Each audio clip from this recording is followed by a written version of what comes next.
semuanya. Kami hadirkan kembali informasi di Sapa Indonesia Malam. Kita ke sorotan soal lansia di Bantul. Mbah Tupon yang diduga jadi korban penipuan sertifikat tanah. Kepolisian Daerah Istimewa Yogyakarta menyatakan komitmennya untuk mengungkap semua yang terlibat dalam kasus penyerobotan tanah milik Mbah Tupon. Korban mengaku telah melaporkan 5 orang dalam kasus ini.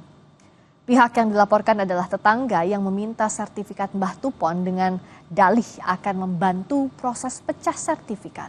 2 orang yang diminta mengurus pemecahan sertifikat oleh tetangga Mbah Tupon, seorang pejabat pembuat akta tanah, dan pembeli yang namanya kini tertulis pada sertifikat tanah Mbah Tupon. Kabid Humas Polda DIY, Kombes Pol Ihsan menyebut, polisi telah menerima laporan Mbah Tupon pada 14 April lalu. Ada tetangganya tersebut satu, kemudian rekanan kepercayaan dari tetangga itu, kemudian satu lagi. Jadi dalam kasus ini itu ada ketika tetangganya itu menerima sertifikat kan diberikan kepada rekanannya. Rekanannya itu memberikan lagi ke rekanannya. Jadi ada 3 itu, kemudian notaris yang melakukan proses pecah proses jual beli SHM Tupon ke pemilik baru Indah Fatmawati, dan kemudian satu lagi pembelinya atas nama Indah Fatmawati. Berarti ada sekitar 5 ya? Ada 5 yang dilaporkan.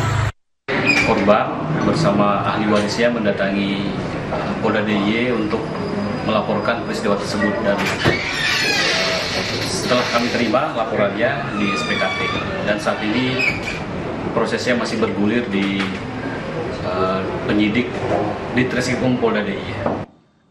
Kantor Kementerian Agraria dan Tata Ruang Badan Pertanahan Nasional Kabupaten Bantul tengah menginvestigasi kasus tanah Mbah Tupon.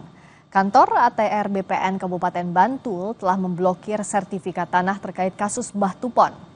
Kepala Kantor ATR BPN Kabupaten Bantul, Tri Harnanto, menyatakan telah melakukan penyelidikan di sejumlah tempat, mulai dari pemantauan lokasi tanah Mbah Tupon, pemeriksaan silang di kantor pemerintahan setempat, hingga mendatangi kantor pejabat pembuat akta tanah. Namun saat mendatangi kantor PPAT yang membuat sertifikat tanah Mbah Tupon atas nama orang lain, ternyata kantor PPAT itu tutup. Untuk kelancaran investigasi, kantor ATR BPN Kabupaten Bantul juga telah memblokir sertifikat tanah Mbah Tupon yang kini berganti nama pemilik.